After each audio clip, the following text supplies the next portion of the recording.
Comissão mista aprova alterações na estrutura administrativa da Emater.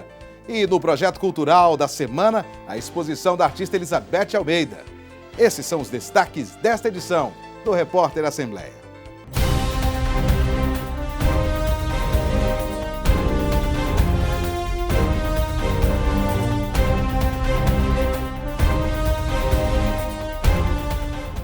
Olá!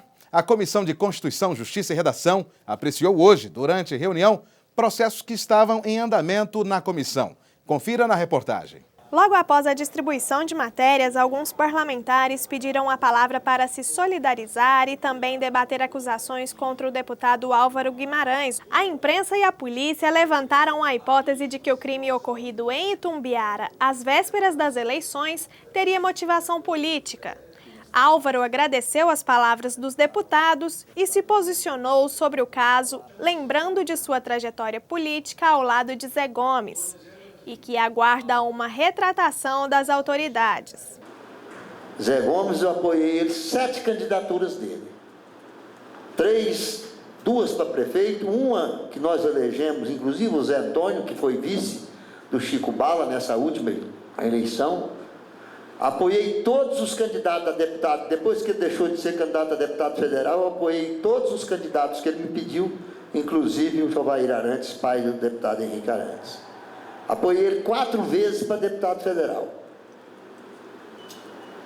Fui presidente da Câmara quando ele foi vereador comigo. Entreguei a presidência da Câmara para o comando dele. Então, dessa última eleição e na de deputado, nós não estivemos juntos. Mas não que tivéssemos brigado. Então, é muita maldade daqueles que pensaram e que me julgaram antecipadamente, sem saber a real verdade ou realidade do caso. O presidente da Comissão de Constituição, Justiça e Redação, deputado Thales Barreto, do PSDB, comentou o assunto e também falou sobre os projetos que foram deliberados. Nós que conhecemos o deputado Álvaro sabemos a sua idoneidade, sabemos a sua história, é uma pessoa de mais de 40 anos de vida pública. A família muitas vezes fica assustada nesse momento de comoção, de emoção dentro do município, mas nós sabemos que em breve aí vai estar extremamente solucionado o que aconteceu em Itumbiara e posteriormente, quando nós tivemos quórum suficiente, nós tivemos que já botar esses projetos para votar, porque realmente havia necessidade de matérias importantes para que possa ser encaminhado ao plenário. Na sessão desta quinta-feira, o plenário recebeu a apresentação de matérias de parlamentares. E no pequeno expediente, o deputado Nédio Leite, do PSDB, primeiro vice-presidente da Assembleia Legislativa, ressaltou as vitórias do partido nas eleições do último dia 2 de outubro. Quem conta os detalhes é a repórter Edrisa Borges. Na sessão ordinária desta quinta-feira, o deputado Francisco Júnior apresentou requerimento solicitando ao TRE que as sessões eleitorais sejam instaladas somente no térreo das escolas. Segundo o parlamentar, alguns eleitores com mobilidade reduzida e idosos deixaram de votar no último domingo. A justiça eleitoral, ela precisa favorecer ao máximo e não é algo que vai ter aumento de despesa ou alguma coisa parecida, vai aumentar o conforto do eleitor. Francisco também apresentou o projeto de lei que proíbe estabelecimentos comerciais a determinarem valor mínimo na compra paga com cartão de crédito. Isso é uma decisão do consumidor, se ele quer pagar com dinheiro, com cheque ou com cartão. A legislação tem que favorecer a opção plenamente ao consumidor. No pequeno expediente, o deputado Nédio Leite fez uso da tribuna para parabenizar os colegas que disputaram prefeituras.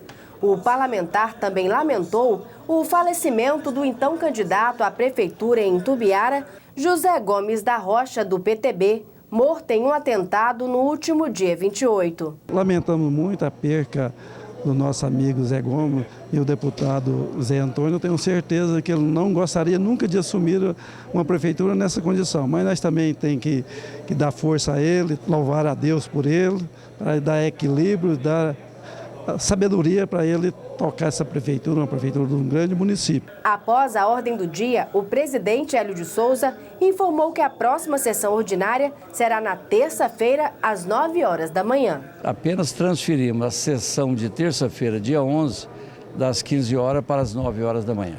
Ainda na sessão ordinária de hoje, os projetos do governo foram aprovados em primeira fase e outros foram votados em segunda e definitiva votação. Entre os processos aprovados, o que trata da determinação para que os recursos da venda da CELG-D sejam destinados a investimentos no estado de Goiás. E a comissão mista aprovou hoje, durante reunião no auditório Solon Amaral, projeto que dispõe sobre alterações na estrutura administrativa da Emater. Veja na reportagem. Vários projetos da governadoria constavam na pauta do dia para a deliberação. Uma das matérias aprovadas propõe alterações na estrutura administrativa da Agência Goiana de Assistência Técnica, Extensão Rural e Pesquisa Agropecuária, a Emater. Outro projeto aprovado da governadoria é o que dispõe sobre a concessão de incentivo fiscal destinado à implantação de empreendimento industrial fabricante de cerveja e chopp.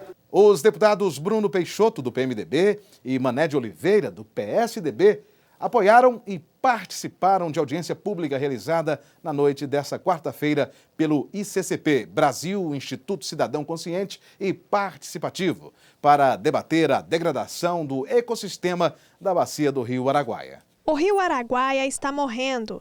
A constatação é da Delegacia do Meio Ambiente, que encontrou degradação da natureza em sua bacia. Em alguns casos, o problema é irreversível. A Comissão do Meio Ambiente e Recursos Hídricos da Assembleia Legislativa, preocupada com a realidade do maior afluente do estado de Goiás, propôs a audiência pública para falar sobre o assunto. O Araguaia está acabando, está secando. Está dizendo porque foi uma seca diferenciada dos outros anos.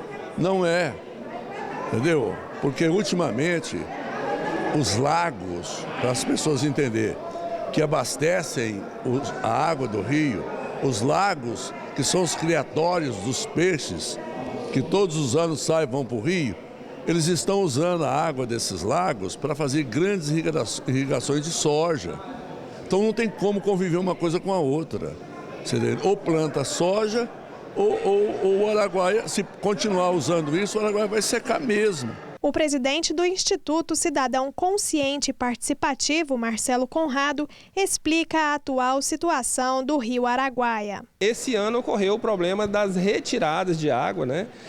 Grandes volumes, não só do Araguaia como dos afluentes. E isso, se o problema era grave, acabou de tornar ele ainda gravíssimo, né? Então, isso criou uma revolta muito grande nessas pessoas que nunca viram o Araguaia tão seco. Paulo Roberto, analista do IBAMA de Goiás, fala que o Rio Araguaia sofre com diversos problemas. A gente tem observado a grande proliferação de condomínios e casas de veraneio, monoculturas, pastagens. Todo esse empreendimento está tomando conta da PP do Rio, causando uma devastação muito grande. O Rio Araguaia nasce em Goiás e desemboca no Pará e é considerado o rio mais importante do Cerrado. Mas, de acordo com o paraense Amarildo Aguiar, a situação do manancial é bastante crítica, não só em Goiás, mas também no Pará. Temos que pensar na ecopolítica, não como modismo, mas como paixão. Não apenas para ver a foto bonita do luar, do sol, certo? Para mostrar para os amigos. Não, o oxigênio, a vida. Outro parlamentar que também participou do evento foi o deputado Lincoln TJ, vice-presidente da Comissão do Meio Ambiente. Em entrevista, ele ressaltou a importância da preservação do Rio Araguaia. O Araguaia ele é um dos principais rios do nosso país, né? Ele passa por 6 estados, mas ele nasce em Goiás. E só em Goiás ele tem 2.115 quilômetros, né? Então é um rio de extrema importância, não só para o nosso estado, mas para o país inteiro. Mas é um rio que vem sofrendo, né? Hoje nós sabemos que o Brasil ele comporta mais de 13% de toda a água doce do mundo. Só que toda a água doce que é consumida no estado de Goiás, 72% é para o agronegócio, né? E muito desse agronegócio acontece de forma irregular. E nós não somos contra o agronegócio, né? Nós somos favoráveis à utilização da água, mas de forma sustentável, sem que ela agrida o meio ambiente. Eu, como vice-presidente da Comissão do Meio Ambiente, tenho trabalhado com esse grupo. tem buscado dar uma solução para isso. É isso que nós vamos discutir aqui nessa audiência pública. É uma solução para que essa comissão, para a Comissão do Meio Ambiente, para que os deputados tomem consciência e que a gente possa transformar isso em leis e para que a gente possa proteger o Rio Araguaia, que é um patrimônio não só de Goiás, mas do Brasil inteiro. A Seção de Atividades Culturais promove esta semana a exposição de 20 telas a óleo da artista plástica Elizabeth Almeida. A abertura oficial foi realizada hoje de manhã no saguão de entrada do Palácio Alfredo Nasser. A Seção de Atividades Culturais promove até o dia 21 deste mês exposição da artista plástica Elizabeth Ferreira. Tendo como base a técnica de pintura a óleo sobre tela, a fauna e flora dominam o trabalho temático da artista, que há 20 anos produz esse tipo de arte plástica. A exposição no saguão da casa é aberta ao público e a entrada é franca. Eu sou amazonense, então eu gosto muito de natureza, então o verde para mim, como as araras, os papagaios, as flores para mim, dá paz.